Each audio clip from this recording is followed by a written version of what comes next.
All about coffee roasting. Unroasted coffee beans are seeds matured in the coffee cherry. They are then processed and dried to coffee beans. Before roasting, coffee beans are green in color and have a beany and grassy aroma. The fact is, green coffee beans do not smell like coffee at all. When coffee beans are roasted, between 800 and 1,000 different aroma compounds are developed in the bean. The way these different aromas are developed during the roasting process determine the actual flavor of the coffee. By using roast profiling, the roaster determines the concentration of each of the complex aroma compounds in coffee, which in turn determine the flavor of the coffee. Roasting brings out the aroma and flavor that is locked inside the green coffee beans. Beans are stored green, a state in which they can be kept without loss of quality or taste. A green bean has none of the characteristics of a roasted bean. In its green form, coffee beans are soft and spongy to the bite and smells grassy. Roasting causes chemical changes to take place as the beans are rapidly brought to very high temperatures. When they reach the peak of perfection, they are quickly cooled to stop the roasting process.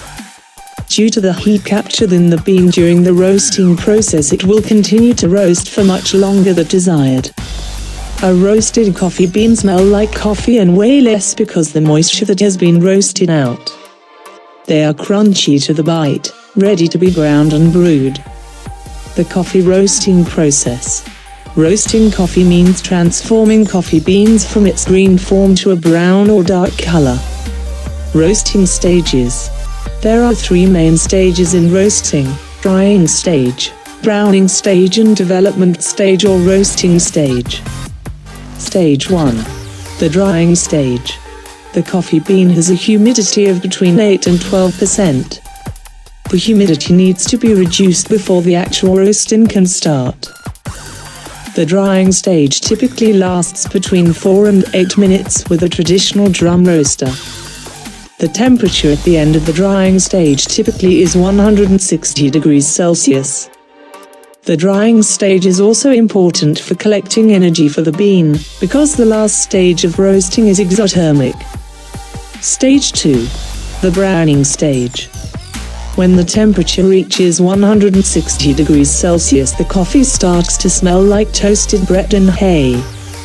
It is at this temperature that the aroma precursors are starting to convert to aroma compounds. Even though the browning stage starts after the drying stage, drying will continue during the browning stage. During the browning stage, the Maillard reaction that is responsible for browning starts.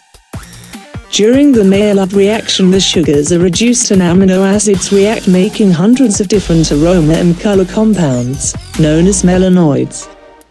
Towards the end of the browning stage, the coffee starts to pop. This is called the first crack, and the development stage starts. Stage 3. The development or roasting stage. At the beginning of development stage, the reaction becomes exothermic and the coffee cracks. During the drying and browning stages, the beans collected the energy that makes the coffee beans to explode. Development time is when the wanted aroma compounds are developing.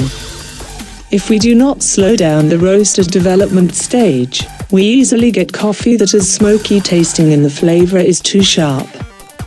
Once roasted, however, they should be used as quickly as possible before the fresh roast flavor begins to diminish. Please do not forget to subscribe and like. Also, please hit the bell below.